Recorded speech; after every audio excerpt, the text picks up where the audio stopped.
We'll take you to Oaxaca City, which lies in the state of Oaxaca in the south part of Mexico.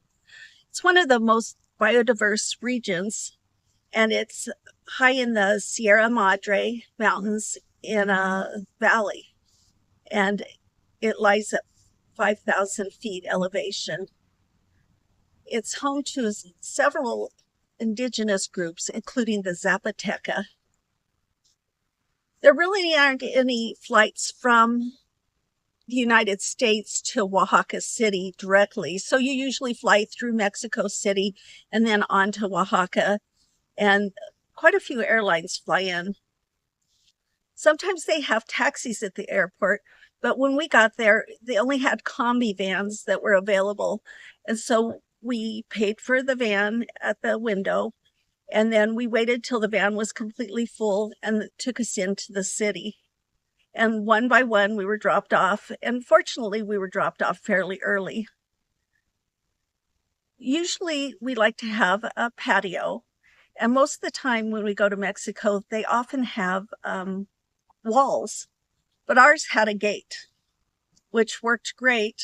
So Mike could watch everybody going by.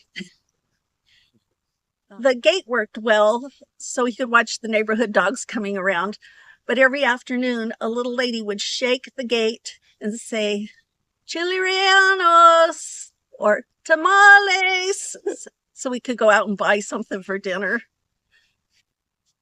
Our Airbnb was only less than a mile to the Zocalo, or the centro of the city, where everything went on.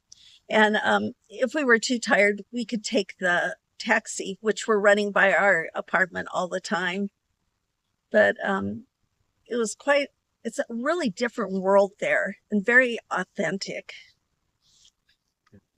One of the draws for us was I wanted to see the Noche de Rabanos, or the Radish Festival. They have these giant radishes that the market people at Christmas would use to decorate their stands originally. And then over time, it became a contest. And it was amazing, the different forms they made these radishes. And corn husks. There were also places where the kids could make their own radishes. It's a whole event. Radish Festival event originates when the colonial Spaniards brought radishes to the long wood carving tradition of farmers began carving radishes into figures as a way to attract customers' attention at the Christmas market. It was held in the main square on December 23rd. In 1897, the city instituted a formal competition. As the city grew, the government had dedicated land to growing radishes for the event, supervised their growth and distribution to the competitors. They were huge. You can see in the picture how my hand compares to the radishes.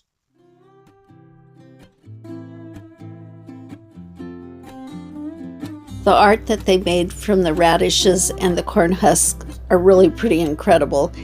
And then the people would be at the stand spraying the radishes and corn husks so they wouldn't wilt with little containers of water.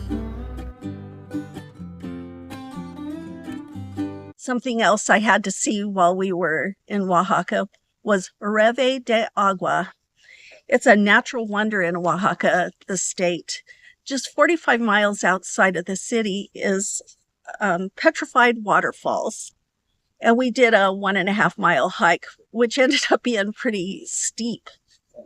But to get there, you can take a bus to the town and then try to hitch a ride up to the fall. You can also rent a car. But for us, we went to Viator and hired a guide to take us. And that was great because he took us, he had snacks for us, and he explained everything to us.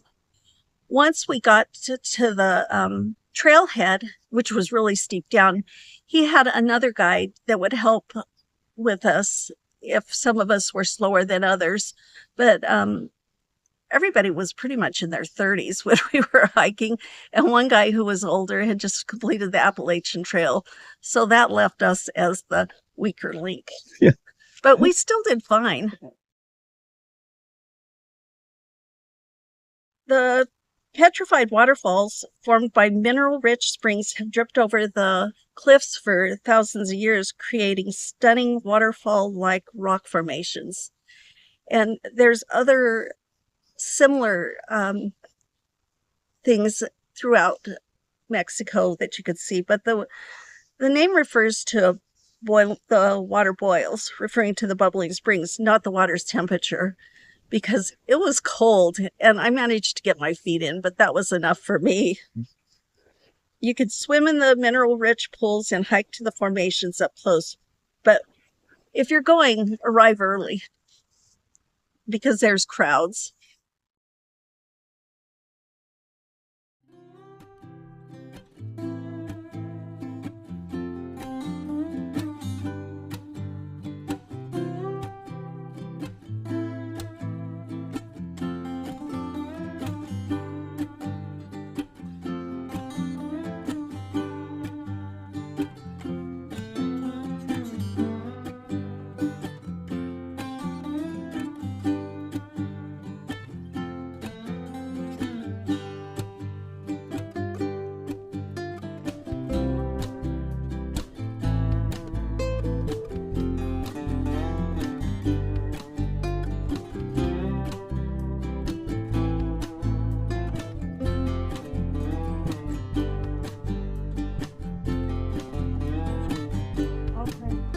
Oh yeah, I've opened it.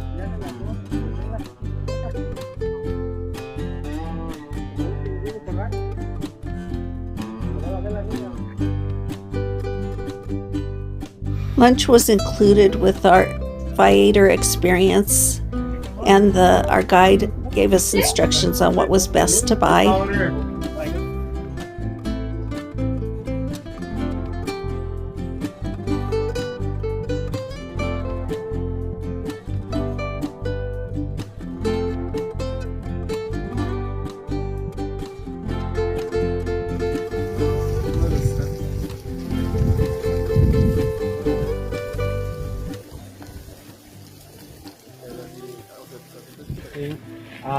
And then back in the day, they say, oh, it looks like the water is boiling, but not the temperature. And this is a chemical reaction of all these minerals that get all together, and then there's this peak. That's why it's a carbonated water, and the bubbles of all of this creates that look of the water as if it were boiling, but it's not